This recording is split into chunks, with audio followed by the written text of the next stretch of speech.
As said, welcome to Raising Vibrations, and in today's video we're going to be looking at the new moon in Leo, and this is for the 19th and 20th of, or 18th, 19th of August 2020. As I always do with all of these videos, I just encourage you to find some space to be able to just really sink into, being present with this video, allowing yourself to really fully take in, what it is that I'm sharing.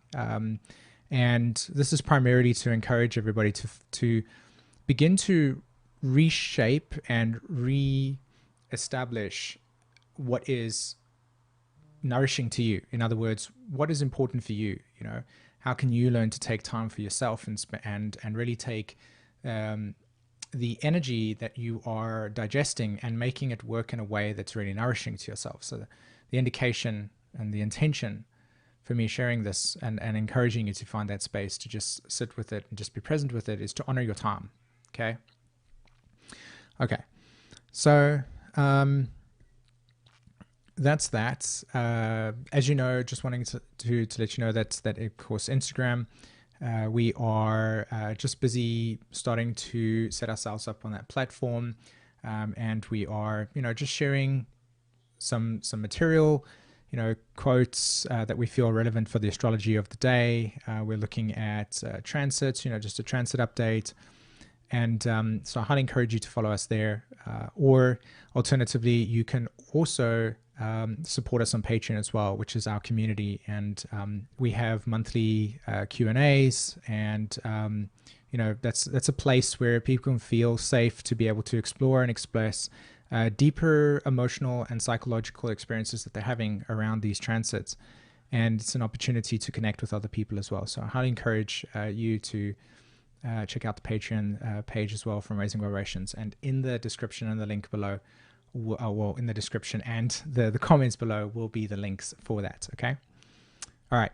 So let's take a look at this energy at the moment. Now, it's glaringly obvious that there's this amazing fire trine that's taking place between the South Node in Sagittarius, Mars sitting at 24 degrees Aries, and of course the Moon and the Sun sitting there in Leo. And then of course Mercury is just ahead of the Sun and Moon. Now, there are amazing interpretations of the fire trine energy that you can find on the internet. Here's my interpretation of it. The way I see the fire energy, let's just break it down quickly. It's a masculine quality, meaning that the energy is moving outwards. And so what we're looking here is about discovery. This is about allowing us to discover something. And it is in no chronological order or time-orientated order. So Mars is not first, Sagittarius is not last in this sequence. But Mars, in this context, initiates a direction. Okay, now these energies operate simultaneously. They are not operating in a time space the way that we as human beings interpret it, but our mind needs to be able to differentiate things in time. And so therefore the spark of creative purpose or creative destiny as itself is held within the energy of Aries. And so within this fire element, Aries represents the process of a new direction that's being pioneered. And it usually comes from responding instinctually to a sense of new direction that's emerging in ourselves. Okay, so it's kind of weird because part of me feels that the nature of this instinctual desire to want to move in a direction seems and appears to be in a feminine way, because we're kind of responding to something, right? We're allowing something to mature within us, and then we're acting upon it. And that's where I think the masculine quality is. We act upon this instinctual desire that seems to be emerging within our consciousness, and we act on that. Now, naturally speaking, this Aries element is very much unconscious of what that is. And so the Aries part of the fire trine is this spark that just kind of ignites something like that, right? And then it kind of, just as it has this potential to be incredibly potent in its spark, it also, in a sense, it loses its energy just as fast, right? So that's why you'll see a lot of fire energy, a lot of Mars energy will have this really, really right in your face, but it can also subside really quickly as well. All right. The second thing is that we will look at Leo. And so Leo in relationship to this fire trine, from my point of view, is the part of the awareness that has now developed relative to Taurus, relative to Gemini, relative to Cancer, in which we have a subjective awareness of this direction that's unfolding. And so we can begin to actually sense, feel, experience destiny associated with it, right? So it gives us meaning. We find meaning within the context of this very spark-orientated Aries energy that just comes out and permeates itself, right? So like that. Leo adds the touch of, wow, okay, I see the meaning in this, right? I'm moved by the meaning.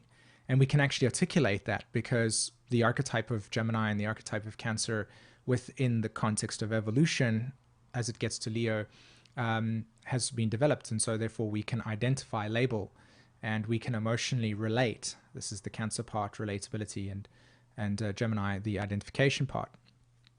So we can identify this experience. We can actually get a sense of, wow, this is the heart of it. This is the real reason. This is the essence, the flame, as it were, that really, resides at the center of everything that is creative.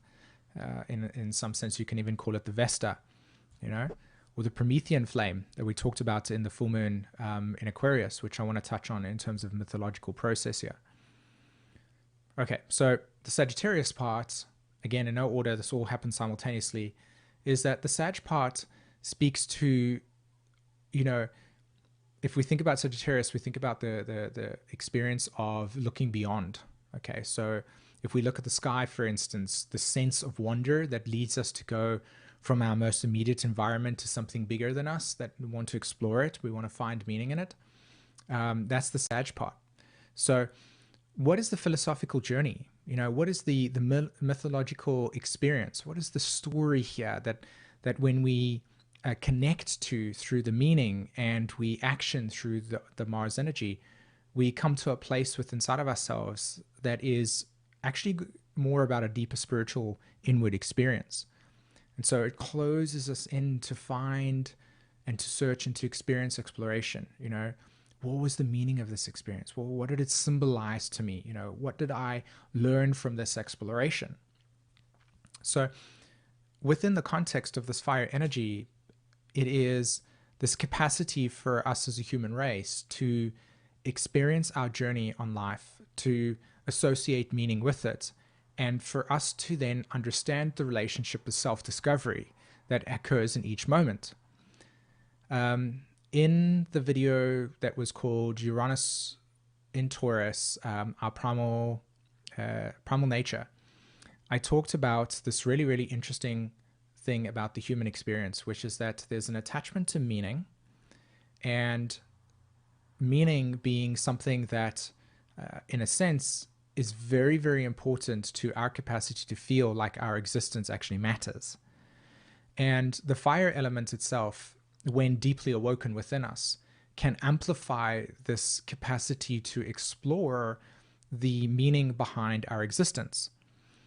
And it's a very profound thing to contemplate, because connection, which was the other part of this process, is something that relative, and this is the part that I want you to follow with me, yes, relative to our experience of humanness, connection seems to be relative to our humanness, relative to our current state of evolution. So where we are evolutionary speaking right now, connection seems to have been a very important evolutionary byproduct for our ability to survive. Connection, right? Tribal connection in that sense. And what is fascinating to me, as I kind of go off a little bit of a tangent over here in terms of the new moon in Leo, is we're talking about the fire trine here, just so that anybody that's participating in this conversation with me and hearing me is not kind of getting lost in space. But we're talking about the fire element here. We're talking about the significance of the fire element being activated so strongly and not only is it connected to the nodes of the moon, which would indicate something really, really profound around our karmic fate. So that's why we're focusing on it. So this coming back to connection now and speaking about that, evolutionary speaking, if we think about what has got us to this point, what types of stimuli has life and us as an organism interfaced with, that has led us to see that connection is an important thing. We can think about the limbic system as a manifestation of the importance of connection, right? Emotional bonding. And it speaks to safety, or it speaks to safety. Essentially, it's about safety. And connection equals safety. Now, in most cases, we as a human race have had experiences of safety where we have felt safe with people and we've felt safe with family, and that's why family and tradition and tribe have been associated with Cancer archetype, and we kind of put the word safety associated with Cancer because there's an element of really bonding with people that make us feel familiar, that we can read their facial expressions and we can identify them through our nervous system as something that we can feel relaxed and safe with and communicate with. Obviously the case relative to our experience as well, we have also been interacting with family structures that are very dysfunctional. Okay, there's a process here. Okay, dysfunctional, and that has caused a tremendous amount of emotional trauma, dysregulation, and deep amounts of emotional wounding around attachment. In other words, do we feel safe when we attach to a relationship, and so on.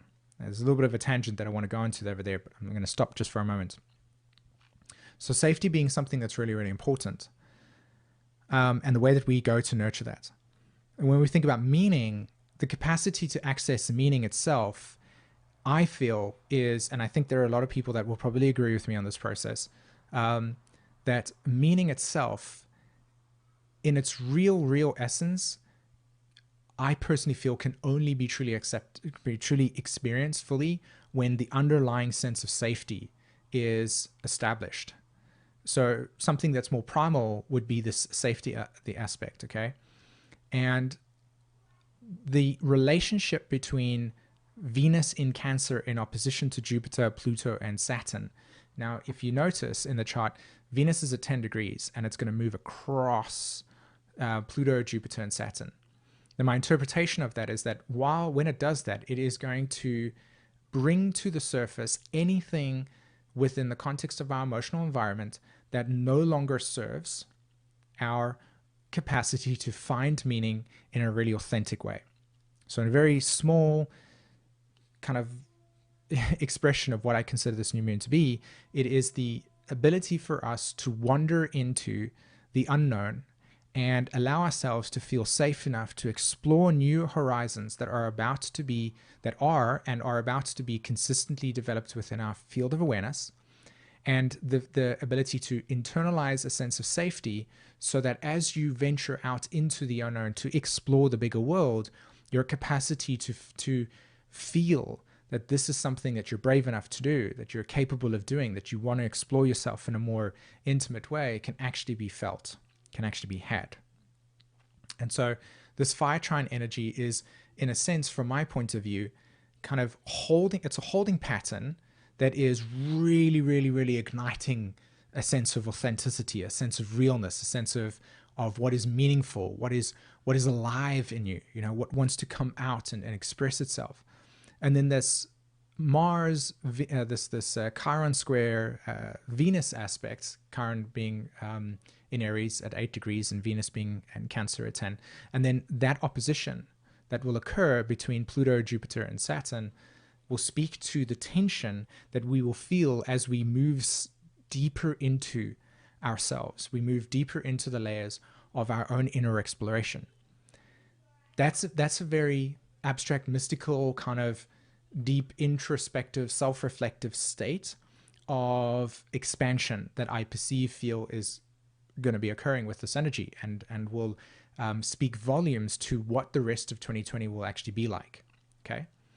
Now, one thing to note, Uranus went retrograde 2 days or 3 days before this new moon, right? 2 or 3 days, actually 3 days before this new moon. And to me, that's really significant because Jupiter, Pluto, Saturn will go direct in September. Mars will go retrograde in September. It will be retrograde up until November, and Uranus will be retrograde. And it's significant because this Venus aspect will oppose all of these planets, Jupiter, Saturn, Pluto, will bring to the surface emotional material and unconscious attachments that need to be transmuted, transformed, relative to the damaged parts of ourselves in which we've internalized false truths and belief systems that were from societal cultural truths. Okay, don't take it personally. That gave you a sense of identity. And that sense of identity is now going to be transmuted, transformed through this fire energy. In other words, the mask that you've needed to wear to protect yourself relative to this primal need of security and of course to be able to find a sense of connection, right? So in order to be able to feel that, you needed to put a mask on, a defense mechanism or a pretend part of yourself, and say, this is who I am. But deep down inside, there's this part of you that is repressed, that is hidden, that is not fully authentic and wants to be, but we don't really know how to get to that. We don't know how to live meaning without that internalized sense of security. And so I was talking to somebody yesterday, and we made this super, super cool kind of process where we came to realize how important it was that in order for authenticity to be present in your life, you needed to be able to feel secure.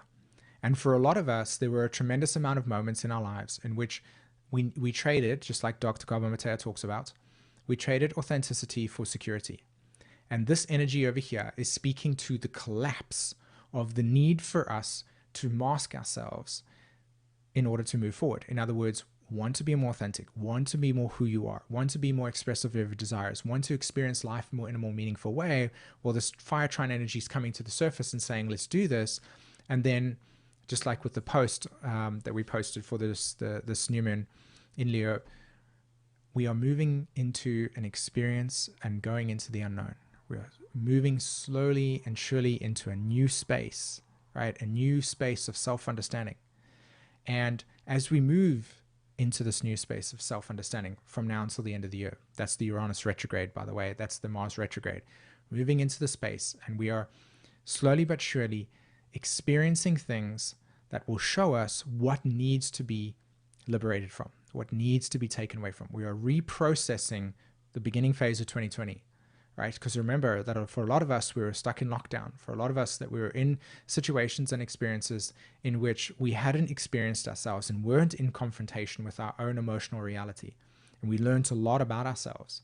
And so this end of this phase is to just really, really begin to process process all of the material from the beginning phase of 2020, as I said, right? Reflect on the nature of your actions, choices, and desires.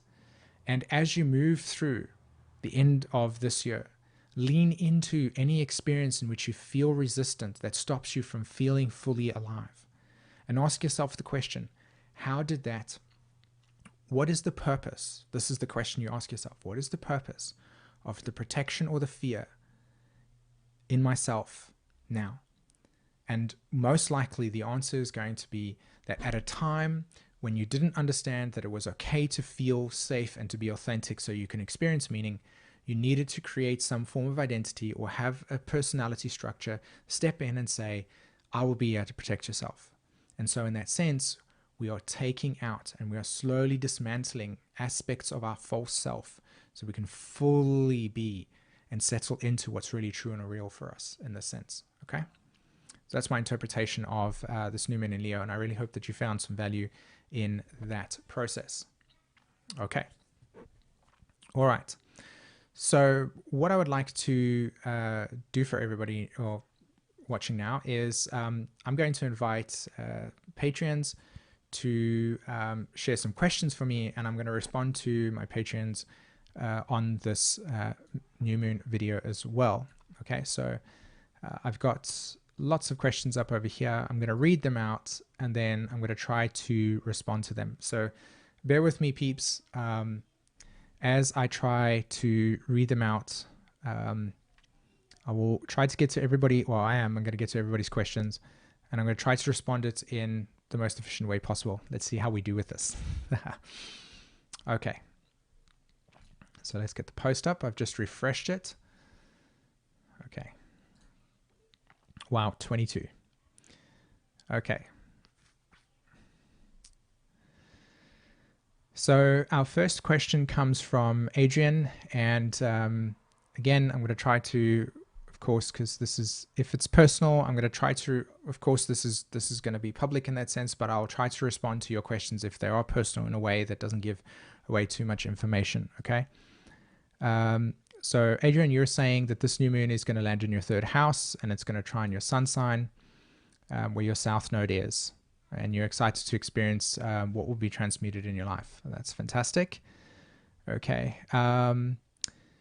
What does the new moon story share for us from a human design perspective? And how does it complement or add contrast to the astrology? Well, I would say, just briefly, if I remember correctly, the new moon is going to be landing in gate 29, which is the abysmal. And from what I understood yesterday when we were processing that, so I encourage anybody that's interested in the I Ching or interested in gene keys or interested in human design in terms of the gates, go read the 29th gate or the 29th gene key or the I Ching 29, okay, hexagram 29, because it speaks to the ability to make a commitment. So that was the one thing that I wanted to add to this process, which is actually really a lot about this new moon in Leo, is that the fire trine says to us, if you are ready to embark on the thing, the purpose, the creative adventure, whatever it is, if you're ready to fully live the experience, you have to commit. And so commitment is a really, really big word that is associated with this new moon in Leo. It is the capacity to step into the experience of commitment and ask yourself the question, as I commit to this process, I'm also open to the experience. This is the Sag part, right? I'm open to the experience. I'm witnessing what it is that is here to transmute me. And I will lean into all experiences of fear, uncertainty, things that tell me I can't do this. Lean into those experiences and ask myself, is this true? So commitment being a very big part of this process, and 29th gene key speaks to the capacity for us to commit to something, to fully step into the unknown and allow ourselves to pursue something that will ultimately actually transmute us in a very profound way. Okay. Monica Bravo, you said, how much authenticity is essential to keep moving forward towards individuation? The question is everything. Mars in Aries, the Sun in Leo, and Saturn in Sagittarius. Okay. I feel that it's imperative to let go of any residue of self-beliefs systems or belief systems of things as they should be done according to. Yes, that is correct. And have the courage to move forward to an unknown that is authentic to whose one is in this life. Okay, regardless of what it takes. So that is correct. That is right. Authenticity is the capacity to show up in a vulnerable way, is to not compromise your sense of integrity, and to be present with what's real for you, even if it means that what you think you want might not be given to you, right?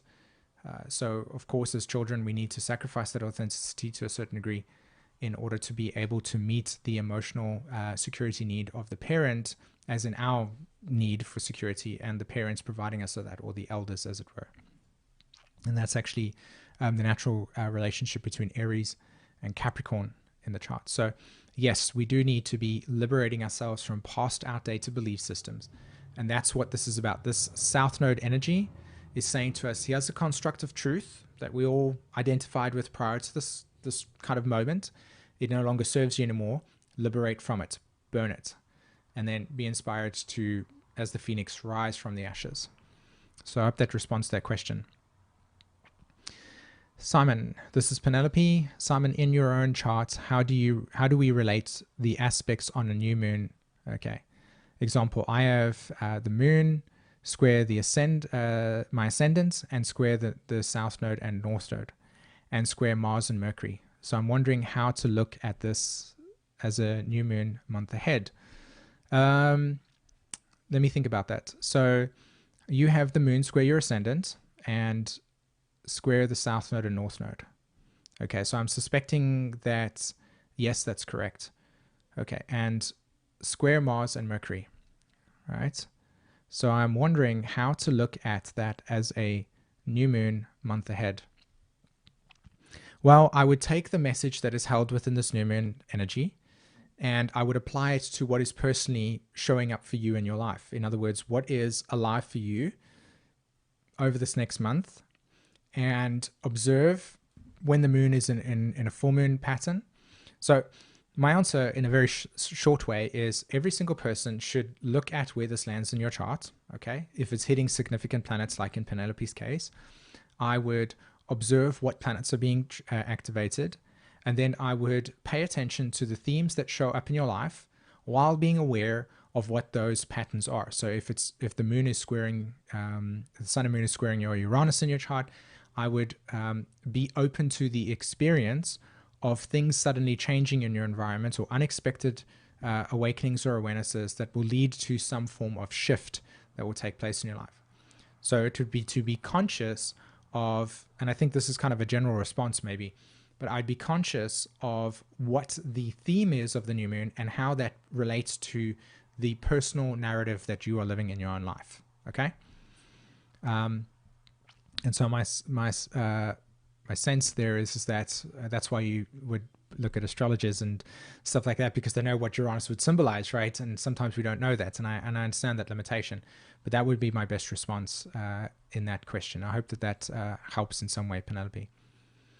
Okay, Susan, how does this new moon in Leo relate to the solar eclipse in Leo 2020 or 2017? They seem to be close to the same degree. I find it interesting that so much that has been happening in Portland, Oregon recently, and that is where the Great America Eclipse started its pathway back in 2017. So I'm all for the fact that when planetary systems hit planetary systems, even though, or the same space, but at different times, as in like one in 2017 and now, that there would be a resurgence or a energy that would come to the surface in order for us to reprocess. So that's actually how I would actually consider using astrology as a really powerful tool, is to observe patterns of the past and see what experiences occurred, and that when there would be activations in that same area of the chart again, or in space, that we would revisit those experiences. Now, be mindful of the fact that what you perceive it to be and what it really is can be different. So to be more specific in that sense, it is true that if I remember correctly, in 2017, the nodes were in Leo and Aquarius. So there's definitely a direct correlation between what was being spoken about at the time. And if I'm not mistaken, where's Jupiter now? Jupiter is in Capricorn. So it was in Sag 2018. So 2017, it was in Scorpio, right? If I remember correctly. So we've got Jupiter squaring the nodes of Aquarius, the south node in Aquarius and north node in Leo, if I'm not mistaken. So we had activity on the nodal axis of the Leo Aquarius axis in 2017. And so to have a solar eclipse happen at that same time as well, it's not a surprise that we will be revisiting experiences that the collective experienced at that stage. 100%. There is definitely a synchronicity there. I would also go as far as to say that although this new moon is not landing on the planetary nodes of Neptune, the archetype of Uranus is squaring the planetary nodes of Neptune. And so there is definitely a significance in which the events of what 2016-17 were, with the nodes, with the actual nodes themselves, not the planetary nodes of Neptune, but the nodes themselves moving through Aquarius and Leo, would have brought up material for us to deal with. And then, of course, as there was no activations intensely at that point, it would have all subdued back into the collective unconscious. And then when we have transits again, they're going to activate. So I definitely think that the effect of Jupiter transiting through Scorpio, activating the planetary nodes of Neptune, which sit in Aquarius and Leo, by the way, brought material to the surface. And now we are with the sun transiting through Leo, and Uranus squaring the planetary nodes of Neptune. We are definitely revisiting themes that were highlighted at that stage. And of course, we're reprocessing it from the perspective of evolution. In other words, we've had Jupiter go through Sagittarius. We've had Pluto and Saturn make a conjunction. We've had Pluto and Jupiter make two conjunctions already. We've had solar eclipses post 2017. So we have a lot more context to be able to deal with what was occurring for us during that time, even though it seems to be chaotic as well. All right. So I hope that that supports that question in some sense, or gives some answer to that. All right, Cameron, what are your thoughts on the exact inconjunct from the new moon to Saturn? Awesome question. So let's have a look. New moon is sitting, right, Saturn is sitting at 27 degrees, or at 26 or 27 degrees. Let me just look here quickly. Yeah, 26 degrees Capricorn, and the moon exactly 26 degrees. Okay. So it's an amazing question, because it speaks to the mythological story of Peter Pan. Okay. And we're looking at the collective. So why Peter Pan? Okay. Well, Capricorn speaks to self-mastery. Leo speaks to the part of ourselves that, as we talked about earlier, that is the divine spark within us. Okay. So if we experience emotional, and this is the core of it, by the way, like to speak to the collective at this stage, this question to me is at the bottom line of what it is that we're actually healing through right now. And that is that in order for you to individuate, you need to be able to emotionally mature enough to be able to take down as many codependent emotional attachments you have to other people supporting you in some way. So when I say remove codependent attachments, I'm talking about the reliance on other people's identities, or other people's identities, other people's rules, other people's governments, and to fully be able to understand your personal space, your personal boundaries, your personal sense of identity, your personal myth. But meaning cannot manifest itself if those psychological and emotional states are underdeveloped within you. And we as a collective have become acutely aware of the child in us that is wounded.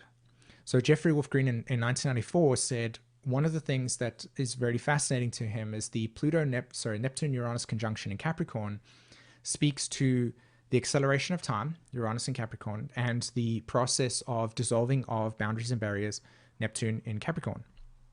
And then he also talked about this phenomena of the wounded child or inner child erupting into the collective. And he said that one of the things that will be significant is how the Pluto and Scorpio generation will have these aspects within them. And it is very, very clear to me that what we are dealing with at the moment, the wounding of the Pluto and Scorpio generation, and it's weird because I have this within myself, even though I'm part of the Pluto Libra generation, because it's kind of a dual thing there, is that a tremendous amount of the Pluto and Libra Scorpios, the father archetype is completely distorted, absent, or not available in that sense. And so therefore their capacity to align with mentor who would authentically express emotional growth not being there led them to having their own inner sense of emotional growth stunted. And so what that looks like in reality is an intense narcissism in which the inability to know, and again, I'm being very, very, very, very, very clear about this over here. I'm being honest about this process, is a internalized sense in which the absent father archetype has led them to feel completely unsafe within themselves. And so as a result, the lack of safety has then manifested a protection mechanism around them that looks like the need to control a society so that these emotional traumas cannot be dealt with. Okay, or not cannot be dealt with, but are not able to be dealt with. Okay, so there's a massive protection mechanism, and it's not their fault. It's not your fault. It's not my fault. It is the conditioning factor relative to the societal structure that came at this, that was before this time, that led us to basically have men go to war and do those things, and moms stayed at home and them get overwhelmed. The Pluto and Libras are dealing with mass amounts of responsibility to parent their parents And so what now happens is that their sense of self is diminished because their inability to put boundaries in place relative to their codependency issues has now formed a collective issue in which we are at this time healing both of these components, which is the ability to individuate. And the ability to individuate means to go from the, as I say, the Peter Pan syndrome of never wanting to grow up and take responsibility. That's why, for instance, Jordan Peterson will have an impact on a tremendous amount of young men, even if your perception of it is a specific way of him. The purpose is, why did that person show up, say something, and then the collective hook unconsciously to his projection and go, why is this showing up in this way? And so he would be perceived as the father that was missing within themselves, because it's the little boy in all of us that's turning around and saying, I want to grow up, be mature, and be able to validate myself in a very authentic way, but I'm still in princess land, and the world itself is so dangerous that I don't know how to beat it, and there's no protection there, and I'm very vulnerable. And so what we're dealing with here at the moment in time is a tremendous amount of wounding around our capacity to feel safe within ourselves, to feel safe within, this is trauma, this complete trauma, to feel safe within ourselves, and to then externalize that safety so that we can step out of the need to control other people's behavior mechanisms in order for us to feel safe. And so therefore, this is the authentic path of individuation. It is literally the energy saying to you, with that inconjunct between the moon and Saturn, it's saying the only way to individuate, which is when Jupiter and Saturn will go into Aquarius, is to be able to emotionally develop your own sense of grounding underneath your feet. And when you're able to secure yourself within your feet, you're able to interact with reality in a more stable way, and you won't be experiencing emotional flashbacks. You won't be experiencing an ego that is deeply wounded and has social anxiety. The list just goes on, right? So that inconjunct over there, to me, speaks to the sun's inconjunct with Saturn, and Mercury's in conjunct with Saturn, and Venus's opposition to those planets, are saying we are liberating ourselves from all of the protection mechanisms and defense mechanisms in which we needed to put in place in order for us to protect ourselves from the absence of real, authentic, emotional mirroring, which is why I created the Saturn workshop. I was like, the Saturn workshop was literally birthed out of the realization of this transit that we're about to experience, because it's the child, Leo, and the maturation process, Virgo, Libra, Scorpio, Sagittarius to Capricorn. And so it is about mentorship. How many of you can actually step into and feel safe with mentorship? The list goes on. I can talk about this thing for 1,000 days. Okay. All right. So let's look at Pamela. I posted a question about the new moon in conjunction to my natal Uranus in the 4th house. This is at the same time as Uranus is conjunct my sun. I'm wondering if this is all meaning great, inner disruptions, which is what I'm feeling. So whenever you have transits or activations to your Uranus, yes, there are going to be disruptions. And if I remember correctly, disturbances within your sleep patterns. And it also speaks to the capacity to feel that right now your brain is going to say, Pamela, you need to do this thing, and then this thing, and this thing. And Uranus is going to come along and say, well, I'm going to activate your higher awareness, and you're going to experience downloads at 3 o'clock in the morning. And you're probably going to be very wired in terms of just being like, oh my God, electrified. You experience a tremendous amount of downloads and insight. So I encourage you to journal, dialogue, and this is for anybody that has this transit. Okay. Hi, Linda, Linda, you said, hi, Simon, how can I work effectively with this new moon, as I have an inconjunct between my moon, conjunct Mars and Aries in the 7th, and Leo, 11th house, Pluto. So I would say, Linda, the relationship between the 7th house and the 11th house is an inclusion aspect. So when we feel included, we are then accepted. Right? And when we are included and we're accepted, we allow our thoughts actually manifest into a group. And the group can say, hey, by the way, that's an amazing idea. We support you in a very profound way. So to have this energy at the moment, it speaks to where the wounding around where you've had to tell yourself you didn't belong to a group, or a group told you that you didn't belong to you didn't fit in. So you're working around the acceptance of recognize your authenticity and your truth, and then being able to fully rest into accepting yourself as who you are, and finding groups of people that can be deeply supportive and authentic and real for you. In other words, this is about inclusion with the right people. Okay, cool. Kat, lots of deep trauma has been rising to the surface. Yes, everybody, stop what you're doing right now. Acknowledge the fact that right now we, with Mars in, with Uranus and Taurus, our primal needs, this is what we're working on. We're working on securing self-attachment. We are working on nurturing the wounded part of yourself that does not need to be told you are pathetic because you can't do that, or you are unable to do this, or you are scared and you've got anxiety. All of these detrimental words that we tell ourselves, right? Throw it out the window and say, hey, how can I be more emotionally available for the part of me that wanted to be authentic, but maybe through an experience could not be, and so therefore I needed to put a false mask on, okay? So, Kat, again, a lot of deep trauma has been rising to the surface as a result of your daughter experiencing similar issues, okay? So there's clearly some connection there. She has had the opportunity to make different decisions than I did. Everything seems to be incredibly karmic. Yes, timing is incredible. How can we take advantage of this energy? So the first thing is to recognize that you need safe space in order for your nervous system to be able to start to process where experiences were not safe.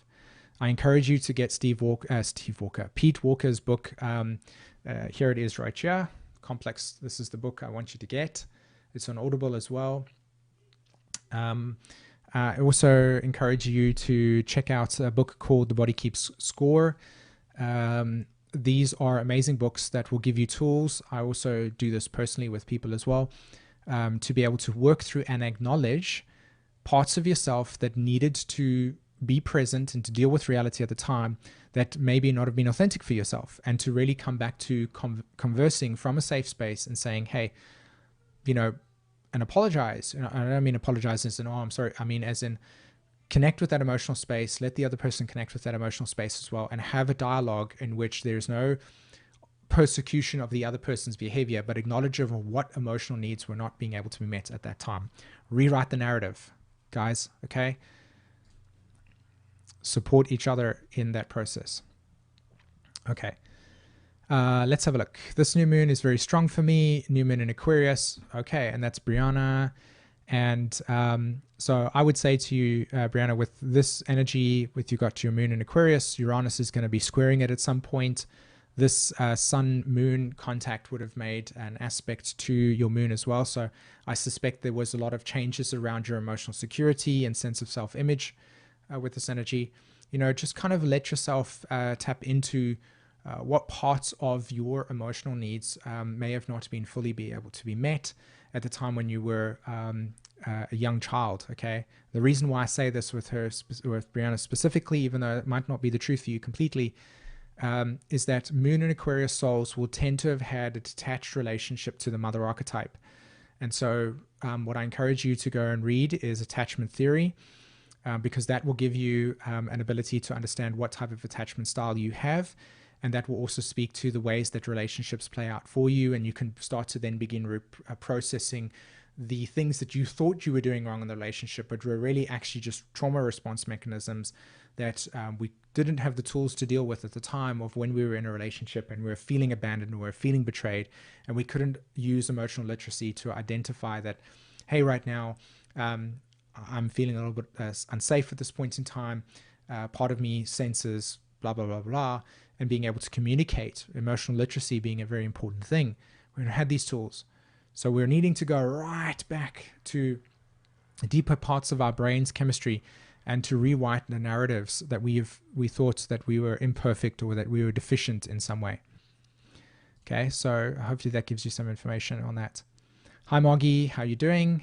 Monica, you're saying you can finally see me, which is great. Okay, so that is all the Q&A questions there, but I suspect there are going to be a little bit more. So hopefully, okay, here we go. Okay, Moggy Tate, is the Saturn program still available? Yes, it is. It is on my website, available to be downloaded there. Yeah. Catherine Trudell, can you comment on the irony of us embarking on a time where we are being called to authenticity at a time when connections are being challenged and there is a collective vulnerability? Okay, so let me see if I understand this. The persecutors to authenticity can feel more compromised than ever. How do we navigate this? The only way seems to be to go inward. Okay, so let me see if I understand your question, Catherine. Can you comment on the irony of us embarking on a time when we are being called to authenticity? Okay, at a time when connections are being challenged and there is a collective vulnerability. All right, so what I sense here is that the transit of Pluto moving through Scorpio 1993 to 2015, 1983 to 1995, at some point the Pluto would have activated the planetary nodes of Neptune. That is why at the time that we are living right now, with Pluto, Jupiter, and Saturn moving through Capricorn, Pluto and Scorpios also had Uranus and Neptune in Capricorn. These are outer planets. They are transpersonal. They're talking about the collective. And so what I'm seeing here is with Uranus in Capricorn and Neptune in Capricorn for that generation, that talks to the unresolved emotional trauma in the society, Uranus in Capricorn, and the need to heal that trauma, Neptune in Capricorn, relative to the experiences of the past. And so Pluto's in Scorpio, so we're talking about deep vulnerability, deep trust, violations of our personal boundaries, violations of trust, violations of intimate connection. So now with Uranus moving through Scorpio, through Taurus, it is activating the Scorpio generation, and Jupiter, Pluto, Saturn are going over the area in which Neptune and Uranus were at the time when Pluto and Scorpios were coming onto the planet, i.e. when the Pluto-Scorpio energy was there. So that being said, we are now exactly as you're saying, we are at a time in which the false mask of the past is being taken away. And it is not to say, because this is the thing that needs to be important, these energies are moving in a specific direction. We as human beings are interfacing with it. When we identify the people, and this is really, really challenging because we need to do this at an ego level, you need to identify that the persecutor itself, or the person that has harmed you in some sense, you need to objectify that. You need to identify that. Okay, that's really real for you, to acknowledge what's really real for you.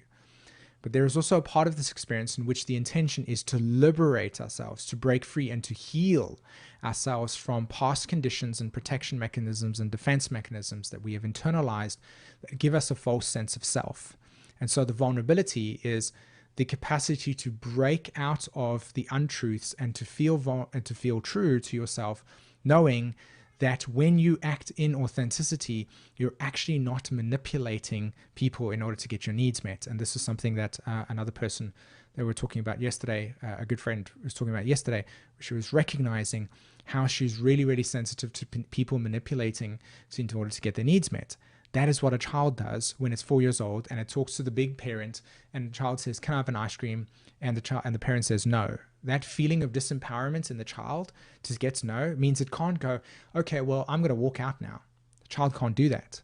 So immediately in all of our experiences, authenticity was let go of in order for secure attachment because our survival needs come first. And so as a result, our ability to we have internalized messages, again, internalized self-images that give us a sense of who we are. That is all being shedded. We are becoming aware of the fact that, okay, I don't need to, as an adult, in order to get my needs met, say, or to try and manipulate something, right? But as a culture and as a society, we've needed to do that, or not we've needed to do that. We do that because we're still in that infantile state. And that's what I was talking about with Cameron's question around what is the significance of this new moon in connection to Saturn. It is the Peter Pan story. We are growing up so that we can take full responsibility for our lives, as opposed to being codependent and needing to manipulate people and experiences around us in order to get our needs met, because that's what a child will need to do. We are growing up. You're becoming less of a child and you're becoming more of a full-grown adult, and to be able to deal with your emotional scars, your emotional memories, and to be able to then fully take advantage of your life. Okay, so that's why the responsibility of healing your trauma is the most essential work that you can do right now. Okay, And that is what this energy is about at a collective level. How do we navigate this? This is about, it's about concentrating yourself. It's about being able to come into contact with why you feel guilty when you want to say no. Heal that stuff. Heal your attachment issues. Heal your insecurities. Heal your emotional traumas. Focus on that, number one.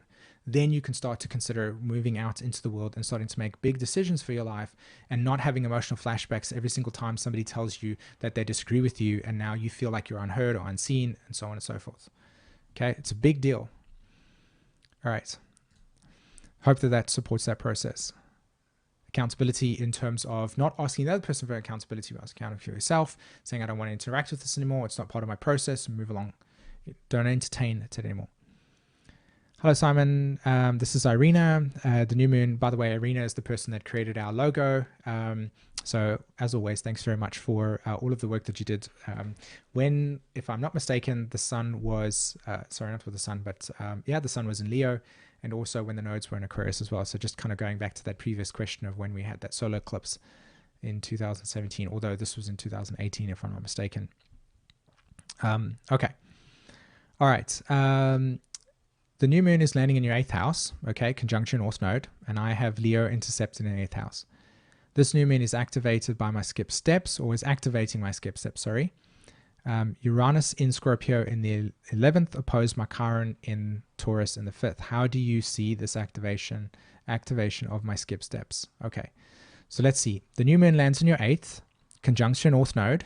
So whatever it is that you're experiencing right now in terms of your life, it's an invitation to observe that this is an aspect of your karma that has tried to be validated, but there are certain aspects of yourself that maybe feel have not been fully integrated yet.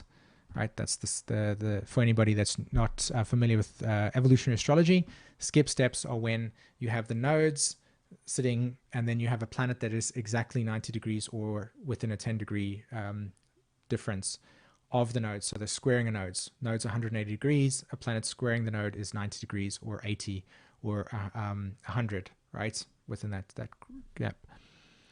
I have Leo intercepts in the 8th house. Okay, so we know that this is an aspect that is trying to be developed in this lifetime and can only be activated through planets, like for instance this new moon. This new moon is activating my skip steps. Uranus is in the 11th, opposed my Chiron in Taurus in the 5th. So the only thing that's missing in this expression here is I don't know where the south node is, and sorry, I do, pardon me, north node. Okay, so the north node's moving clockwise. It's Chiron that needs to be integrated. Okay, so Chiron needs to be integrated into the south node, and Uranus needs to be integrated into north node. Okay, I would actually argue that the very thing that we've been talking about right now, that's what that transit is about. It's about really being able to heal your experience of being able to find secure emotional attachment and to heal psychological experiences inside of yourself in which you feel either betrayal, abandonment, and loss. So healing any of those patterns that show up for you around being seen, recognized, and including your self-worth associated with that image. So the image associated with your capacity to fully shine and to be comfortable in and secure in saying, this is who I am, 100%. I don't even question my self-image. I don't question who I am. I don't question what it is that's about me. I follow my path. I create myself. And every single time that that north node in the 8th house, Leo, shows up in a very profound way, it shows up also in deep authenticity. Like deep, deep authenticity. This is my creative process. This is my joy. This is my passion. And this is who I am. Okay. And really, really cultivating the acceptance of yourself at a very deep, deep, deep level. This is not a superficial intellectual level. Like, oh, okay, I scared myself. What does it emotionally feel like to not have an emotional flashback if you walk out in society and you express yourself in a specific way and you say, well, what do people think about me? Get rid of that. Out of the way. Okay. Okay. Whew. Okay, peeps. Linda, thanks very much. Saturn. Okay. Let's have a look. More questions. Let's see. Okay. Nadia, there you are over there. How does Leo play out in the 12th house? Well, two ways. Leo can play out in the 12th house, because the 12th house and the 5th house exactly do the same thing as the inconjunct between the 5th house and the 10th house. So meaning and creative expression and sense of direction is the 10th house and the 5th house. In other words, Leo and Capricorn. The inconjunct between the 12th house, Pisces, and Leo, 5th house, is where we actually align with a deeper, mystical, meaningful experience. In other words, that from a subjective perspective, the Leo archetype says, my destiny is this, and I choose that. I'm here to be a shaman healer. Okay. At a personal level, your desire to want to do that has not come through a rite of initiation. It has not come through dark night of the soul. It has not come through a way in which you have emotionally metamorphosized yourself into an experience of understanding the importance of healing. It is a self-appointed, I am a shaman healer, right? And so therefore it's not authentic. So when you have the connection between the 12th house and the 5th house, it is the capacity to be able to see the difference between the illusion of somebody who is trying to reflect themselves as being authentic and somebody that is actually honestly authentic, because the difference is the emotional journey, right? So somebody that has actually gone through an experience, Capricorn, has gone through the time of the experience, will be able to talk from a deep place, Neptune, Pisces, and validate that experience. Whereas when you talk to somebody that hasn't gone through any of that emotional journey, their experience seems shallow. And so that's what that's about. So when you have the Leo archetype in conjuncting both Neptune, which is in Pisces, and Capricorn, we're talking about the difference between an authentic experience that comes from an actual lived experience in which the time and the space was experienced literally. And so therefore, when you're speaking from it, it comes from depth, it comes from wisdom, as opposed to, say, somebody that just anoints themselves as the process, and then you can see straight through the facade. Like, for instance, the Wizard of Oz and the great, the wizard that's standing behind the curtains, right? It's the appearance of the magical person that's got the all-controlling thing. And every single one of us in the back end of our super ego has got this thin little layer that just covers your perception of reality and says, you can't do that. You will fail. You're not going to amount to nothing. Don't try. And everything about this video is me encouraging you to do a Bruce Lee, Chuck Norris, roundhouse bashing of that little voice that has zero interest in your capacity to fully authentically live, to break it down completely and to start repairing it from a place of deep self-acceptance, self-nurture, self-love, and the ability to actually create a life-affirming conversation to yourself. I've never tried this before. I don't know what it's like, but I'm going to try it. Let's see what happens. I'm sure there are people around me that have done this before that I can ask questions about. Hey, that is a life-affirming conversation when you're about to try something new. How do you parent yourself? Again, in the Saturn video, of course, the most important relationship that was ever established was the one between the father or the mother, the daughter or the son. Those critical points. And that connection over there threatens and influences your whole entire ability to be able to be authentic with yourself. Okay, so yes, I encourage you to check out that Saturn course when you feel that you have the energy exchange and you would like to jump into really, really healing that Saturn there.